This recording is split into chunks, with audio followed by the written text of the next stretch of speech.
Madhu from the article Contributions to Validations and Testing of Seatbelt Components stated that the first seatbelts were introduced in the 1930s when doctors in the U.S. observed that a lot of deaths resulted from car crashes and could be prevented by an occupant retention system in the seat, so they put a 2-point lap belt in the car. A lot of the time, people will have a car accident and the only thing that saves their lives are the seatbelts that they're wearing. Cheryl Jensen from the article called The 3 Seconds That Save Lives stated that statistically speaking, you're twice as likely to die in a crash if you're not wearing a lap or shoulder seatbelt, and your chances are even worse if you're in a light truck or SUV. With that being said, Tyndall from article Belt and Braces stated that Peter Wells, a leader of the accident research team at Volvo Group Trucks Technology, says its investigations found that 50% of HGV drivers' fatalities wouldn't have occurred if they had been wearing a seatbelt. I personally have been involved in a couple of wrecks myself, and the seatbelt is what protected me from flying out the window and hitting my head on the windshield. If you're the type of person who would rather not wear a seatbelt while driving or just being in a car in general, then this message is to you. I hope that after you hear me out, you will think more wisely about getting into a moving vehicle without a seatbelt.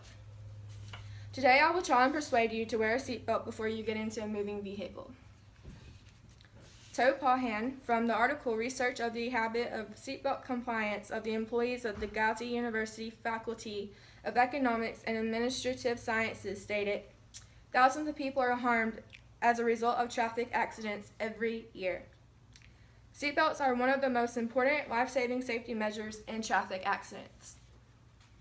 Ricardo stated in the article called The Use of Seatbelts and Child Restraints in 3 Mexican Cities, stated studies have shown that wearing a seatbelt reduces the risk of fatality from a road traffic crash by 40 to 50% among front seat passengers and by 25 to 75% among rear seat passengers. It's crucial to always wear a seatbelt when getting into a car because it will save your life, it will save your family grief and sorrow, and it can potentially save you a lot of money. First, we will talk about how wearing a seatbelt can save your life. This is important to know because it will help you to start thinking more logically about the situation. The first reason it saves your life is because it restrains the person. Dietrich from article Original Contribution, Obesity and Seatbelt Use, A Fatal Relationship stated, our study shows that normal weight drivers are 67% more likely to wear a seatbelt than morbidly obese drivers, and that the relationship between the degree of obesity and seatbelt use was linear. With that being said, regardless your size, wearing a seatbelt is important because you are always bound to get ejected out of the car if you wreck, regardless if you're bigger or not. The seatbelt locks and holds the person in place when pressing brake, which prevents them from moving forward or potentially hitting their head on the windshield. The second reason, it helps prevent injuries and death. Because your seatbelt locks when pressed on the brakes, it prevents you from going out the windshield or hitting your head. Now we can talk about how it will save loved ones grief and sorrow. It's important to know this so you can make wiser decisions. Every time you get in a car, your parents worry themselves to death. By you wearing a seatbelt, there is a better chance of you surviving, so therefore your parents won't have to worry as much. Also, if you don't wear a seatbelt and you wreck, you can become disabled. I actually had a friend this past year. It was her and her boyfriend and their 2-year-old son, and they were driving. They're from Michigan. Well, the boyfriend was driving, and none of them were wearing seatbelts, including the 2-year-old son. And after he hit trees and stuff, after he lost control of the vehicle and went into the woods and hit a lot of trees, my friend Allison actually got ejected out of the car, and she is mentally disabled now. She has a brain injury, and she can no longer walk or really talk anymore, and so she's like a baby all over again. And the boyfriend and the baby actually passed away due to the wreck. If this happens, your parents will have a lot of stress on them because one of them will have to quit their job to take care of you.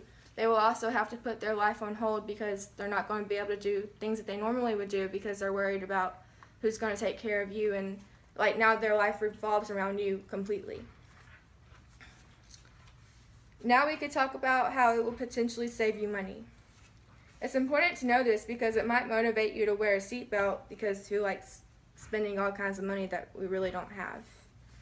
Wearing a seatbelt potentially helps with money because it saves you from hospital bills. You won't have to worry about out-of-pocket expense, which can be a lot of money. You also won't have to worry about out-of-work expense, because if you wear a seatbelt, you'll most likely survive the wreck and you'll most likely be okay for the most part, which means that you'll be able to return back to work, so therefore you'll be able to make your money still. It will also save your family from funeral expenses. If you wear a seatbelt, you will most likely survive the crash, and if you wear a seatbelt, you will most likely survive the crash if you have one, and this prevents the family from having to spend lots of money on you. Today I have persuaded you to wear a seatbelt. We have discussed why wearing a seatbelt can save your life, save your loved ones grief and sorrow, and why it can help you potentially save money. Maybe by hearing me out, maybe by hearing out my arguments of why seatbelts are important, this will help you to think logically before entering a moving vehicle, whether it be you driving or you in the back seat. Okay. All right, bravo. All right.